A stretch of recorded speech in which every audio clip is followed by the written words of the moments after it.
Oh, there he goes. Who was that, Ace? Was that a wallaby?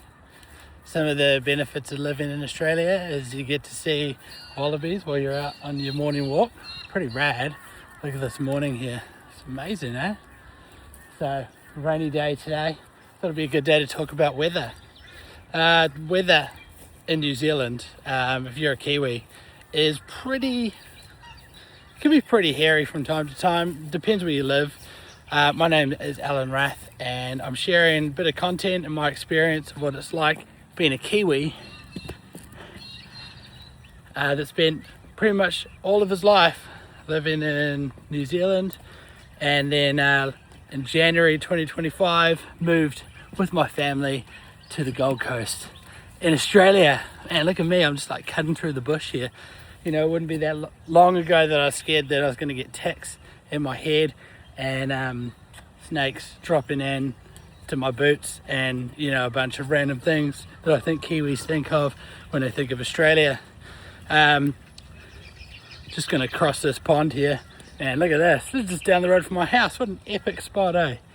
So while I cross this and you watch me try my hardest not to fall, weather, yeah, so Auckland, you get 160 rain days a year, and I'm going to shock you here. Gold Coast through the summer is traditionally pretty wet.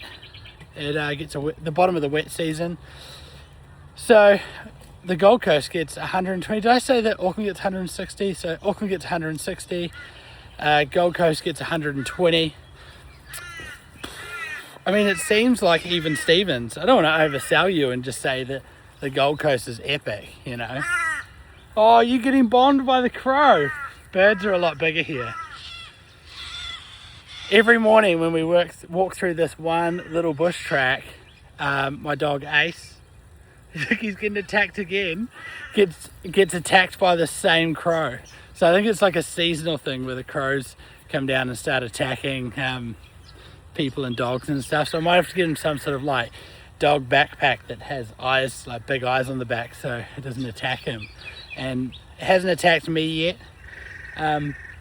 I'll say the birds here are way bigger than birds in New Zealand. You think like a keriru, like a wood pigeon in New Zealand's pretty big. Every bird seems to be about that big and bigger. And this crow, I'll give you a quick fact and then we'll talk about weather, has the intelligence, crows and ravens have the intelligence of a 6 to 7 year old child. And I have one of those, and they're pretty smart. You know, they can like draw pictures and ask for food and put their own clothes on, all that sort of stuff. Listen to him. He's going off, eh? There must be like nesting or something around here. There's birds everywhere. Anyway, there's a heap of birds out because it's a rainy day, and I feel like birds seem to come out more when it's rainy. Must be more bugs or something. Hey, go get him! Get him! He's just the bird chasers. Oh wow, look at that, there's a rainbow. There's a full rainbow. So yeah, so the weather in the Gold Coast, we've had this is 2026, we've had a very wet year. Usually it's pretty dry and pretty temperate this time of year. This time last year, I'd had mates visiting from NZ and they'd come surfing. And I remember it was pretty dry while they were here, and there was one giant, oh my gosh, there he goes again, the crow's trying to get him. Well, he's trying to get a turkey. What the heck? Watch out, bro. You're going to get smashed. So, the kind of, oh, here we go. We'll go over here. There's a nice little lake over here. Come, where's the lake? Here it is. Yeah, so, weather on the Gold Coast, the summer is pretty good. In Auckland, you've got probably your best weather in the like halfway through January into what would be all of February, and then I feel like halfway through March, and you can get some really fine good days as of April. I do think Gold Coast is definitely a lot warmer, but it's not heaps warmer. So for a median, you're looking at the Gold Coast being 26 to 27 degrees, kind of median temperature. Look at this guy, he's fully coming to get my dog. Skitty picks him up and flies away with him. So in Auckland, the median summer temperature is 20 to 21 degrees. One thing you'll find here, water temperatures stay really warm all year. So our water, like the ocean, it's actually flipping awesome. Right up until May, you can still surf in just boardies if the sun's out, and then even into June. I think it took me till July this year to go and get a 2mm spring suit, and I wear that at the moment. Some days I feel kind of cold. If the sun's out, I feel just right. Oh my gosh, here he comes again. Whereas in New Zealand, I'd find that water temperatures, man, they bomb out, totally bomb out in the winter. We're talking like 14 degrees I would have in Auckland, and that's only the top of the North Island. So you can imagine all throughout New Zealand, temperatures are dropping way more.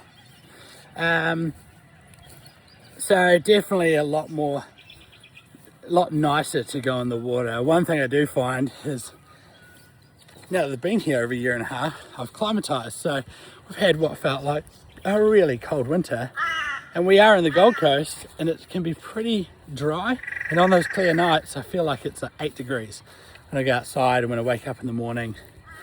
But as soon as the sun comes out, it seems to just warm up pretty good. The rain here is more predictable. Auckland has that, oh, here we go again. Oh, so sorry, I dropped my phone. Auckland weather tends to be 4 seasons in one day, or it doesn't tend to be, it 100% is. The Gold Coast is like, if it's fine, it's fine. If it's raining, it's raining. If there's a storm coming, it shows up on the rain radar. And if there's, it's like somewhat quite predictable. If there's a storm, if there's like a big cyclone coming, it's pretty easy to track, and you know it's going to come somewhere down the east coast of Australia.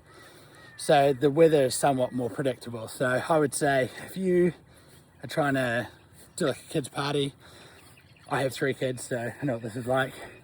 If you plan to do it outdoors at a park or at a beach, you kind of know that you're going to be able to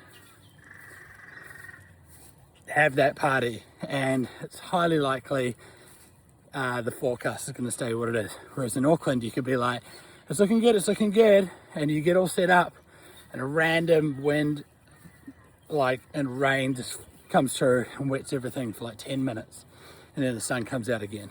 So definitely warmer. But the one thing I do find in the summer, I don't like to complain about it being hot, is it can get real scorching, because we don't have the same sort of wind that you would have in New Zealand.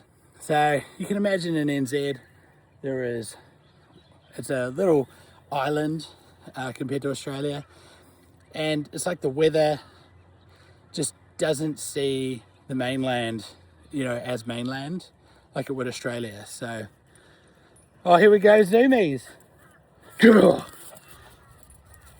So, whereas Australia is such a massive landmass that somewhat controls the weather and makes it a lot more predictable, and you know that like 4 or 5 months of the year is generally going to be wind coming off the middle of Australia and blowing west and going out to the ocean. So and the wind doesn't get that strong here. The one thing I do find as a Kiwi is that trees, as soon as there's any ounce of wind here or rain, trees just fall over. And I'm not used to that being from Auckland. I think trees, say all over New Zealand, are conditioned to like 24/7 wind, just smashing them. Whereas here, they don't have that wind just wearing them down all the time and making them strong. It's a little parable for life, isn't it? They just seem to have like get a little bit of wind, like strong wind on them, bit of rain, they snap and they fall over. It's pretty crazy. So I'll leave that one with you. It's a little chat about weather today. And for us, pretty crappy weather day. But look at this. Sun is coming out, and I feel like, I don't know, it's manageable. Honestly, it's middle of winter, it's middle of August, and I'm wearing one rugby jersey and one cotton t-shirt, no merino, no thermals, not cold, 18 degrees or something. So yeah, hope you have a good one. I'll leave that one with you.